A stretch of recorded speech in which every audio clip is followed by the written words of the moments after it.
Hi అండి. అందరికీ నమస్కారం. అందరూ ఎలా ఉన్నారండి? బాగున్నారా? అందరూ క్షేమంగా ఉండాలి, అందరూ బాగుండాలి అని మనస్ఫూర్తిగా కోరుకుంటున్నానండి.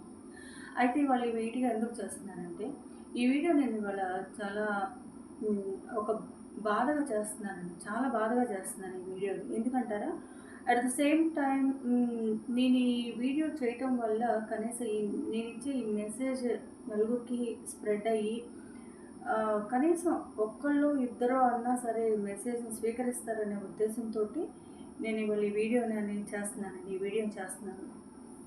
ఇవాళ మార్నింగ్ బయటికెళ్ళొచ్చానండి.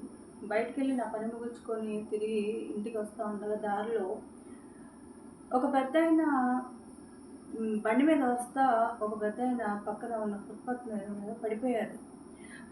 ఆయనకి తలకి దెబ్బ తగిలింది. తలకి, చేతులకి మోచేతులకి అనుకుంటా ఎక్కడెక్కడో తగిలినియి. బ్లడ్ వస్తుందనమాట. అందరూ గుమిగూడి ఉన్నారు. ఏం జరిగిందా అని చెప్పి నేను నా బైక్‌ని పక్కన పార్క్ చేసుకొని ఎళ్లి చూసేటప్పటికి ఆ పెద్దాయన అలా పడిపోయి ఉన్నాడు. బ్లడ్ కారుతా ఉందనమాట. నిజంగా చాలా అంటే చాలా బాధేసిందండి. ఏమన్నా వెహికల్స్ హిట్ చేసినాయా అని అక్కడున్న వాళ్ళని అడిగితే హిట్ చేయలేదంట.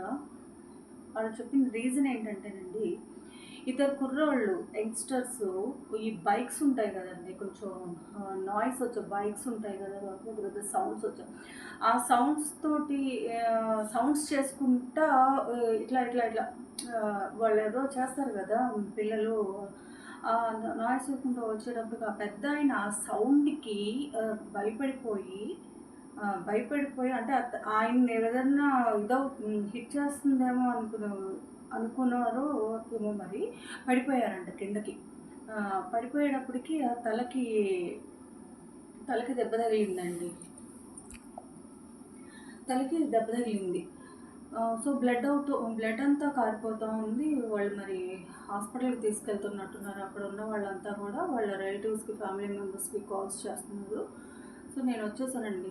నేను వస్తా ఉంటే దారి పొడుగుతా నేను అదే ఆలోచిస్తున్నానండి. ఎందుకు ఈ పిల్లలు ఇది ఇంత నాయిస్ చేసుకుంటా బైక్స్ మీద వాళ్ళ ఆనందం కోసం పక్కనాళ్ళ ప్రాణం మీదకొచ్చే అంతగా క్రియేట్ చేస్తున్నారని నాకు చాలా బాధేస్తుంది. ఈ ఇన్సిడెంటే కాదండి. నేను చాలా సార్లు నేను ఇలా బండి మీద వెళ్ళేటప్పుడు ఈ పిల్లలు పెద్ద పెద్ద సౌండ్స్ చేసుకుంటా ఏంటో ఇలా ఊగిపోతే వాళ్ళెక్కడ పడిపోతారోనని చెప్పి నాకు చాలా సార్లు నేను చాలా భయపడిపోయాను. కానీ నేను ఇవాళ చెప్పేది ఒకటేనండి. మన వల్ల అవతల వాళ్ళకెప్పుడు మన ఆనందం కోసం అవతలని ఎవరిని మనం ఇబ్బంది పెట్టకూడదు. మన వల్ల అవతల వాళ్ళకి ఎటువంటి నష్టము కలగకూడదండి. అదొకటి చూసుకోవాలి. నీ ఆనందం నీది. అది ఎవరు ఇది చేయరు. కానీ నువ్వు ఆ బైక్స్ ఏసుకొని ఆ రోడ్ల మీదకొచ్చి ఎంతో మందిని ఇబ్బంది పెట్టి వాళ్ళకి ప్రాణం మీదకి తెచ్చే సిచ్యువేషన్స్ మాత్రం ఎవరు దయచేసి పిల్లలేనండి ముఖ్యంగా. వాళ్ళకి తెలీదు. ఏదో వాళ్ళ ఆనందం అనుకుంటారు గానీ, దానివల్ల ఎంత పక్కన వాళ్ళకి ఇబ్బందవుతుంది అనేది వాళ్ళకి ఇంకా అర్థం కావట్లేదు. సో, నేను చెప్పొచ్చేదేం లేదండి. పేరెంట్స్ కూడా కొంచెం కోఆపరేట్ చేసి పిల్లలకి బైక్స్ అడిగితే మాత్రం పిల్లల చేతికి బైక్స్ అనేది ఇవ్వద్దండి. ముఖ్యంగా ఈ 10థ్ క్లాస్ చదివే వాళ్ళకి, ఇంటర్మీడియేట్ చదివే వాళ్ళకి అస్సలు బైక్స్ అనేది వాళ్ళు ఇవ్వద్దు. వాళ్ళు అడుగుతారండి. వాళ్ళు అడిగినా సరే ఇవ్వద్దు. ఎందుకంటే మన పిల్లలు మనకెంతో ముఖ్యమండి.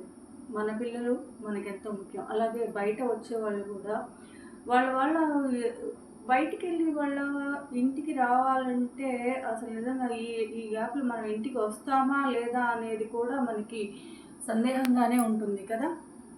సందేహంగానే ఉంటుంది. బయటికి మనిషి ఇంటికొచ్చే వరకు కూడా మనం ఎదురు చూస్తూనే ఉంటాం కదండీ! వాళ్ళ ఫ్యామిలీ ఎదురు చూస్తూ ఉంటుంది. ఆహ్, కదండీ! అవునా కదా! ఒక ఫ్యామిలీ ఆహ్, హెడ్‌కి ఫ్యామిలీ మెంబర్‌లో ఉన్న హెడ్‌కి అంటే భర్తకి గానీ లేదా ఏదన్నా అలాంటి వాళ్ళకేదన్నా జరిగితే ఆ కుటుంబం పరిస్థితి ఏంటి? చెప్పండి. ఇదేనండి నేను ఆలోచిస్తుంది ఇదేనండి. ఈ హ్మ్. ఇలాగా పిచ్చి పిచ్చి ఆటలు ఆడుతా వాళ్ళ ఆనందం కోసం బైక్స్ వేసుకొని వచ్చి నలుగురిని ఇబ్బంది పెట్టి ఇవాళ ఆ పెద్దాయన పరిస్థితి ఎలా ఉందో ఏంటో తెలియదు కానీ ఆయన మాత్రం క్షేమంగా ఇంటికి రావాలని వాళ్ళ వాళ్ళ ఫ్యామిలీ మెంబర్స్ని కలుసుకోవాలని నేను మనస్ఫూర్తిగా భగవంతుడిని అయితే కోరుకుంటున్నానండి. సో పిల్లలు మీకు కూడా చెప్తున్నాను, ఇదంతా ఎవరు కావాలని చేసింది కాదు. ఇలా జరుగుతుందని వాళ్ళకి తెలియకపోయి ఉండొచ్చు. కానీ ఏది ఎప్పుడు ఎలా జరుగుతుందనేది మనం ఎవరు ఎక్స్పెక్ట్ చేయలేమండి. మన వల్ల అవతల వాళ్ళకి ఒకటే మనం గుర్తుపెట్టుకోవాలి. మన వల్ల అవతల వాళ్ళకి ఎవరికి కూడా హాని కలగకూడదు. మనకి చేతనైతే వాళ్ళకి ఎవరికైనా సరే మనకు చేతనైతే అవతల వాళ్ళకి సహాయం చేయటానికే మనం చూడాలి కానీ ఇలా ఉండకూడదు. సో ఈ వీడియో చూసి కనీసం ఒక ముగ్గురు నలుగురైనా స్పందించి ఈ మెసేజ్ని పాజిటివ్గా స్వీకరించి నలుగురికి షేర్ చేసి ఈ మెసేజ్ని కొంచెం రోడ్డు మీద వచ్చేటప్పుడు జాగ్రత్తగా ఉండాలని చెప్పి నేను మనస్ఫూర్తిగా కోరుకుంటున్నానండి. ఇంకొకటండి, బయట కూడా ఎండలు చాలా విపరీతంగా ఉన్నాయి. ఈ ఈ కొంచెం ఈ ఏజ్డ్ పర్సన్స్ వచ్చేవాళ్ళు కొంచెం వాళ్ళు తగిన జాగ్రత్తలు కూడా తీసుకొని బయటకు వస్తే బాగుండు. అంటే హెడ్కి ఏదన్నా కట్టుకోవటం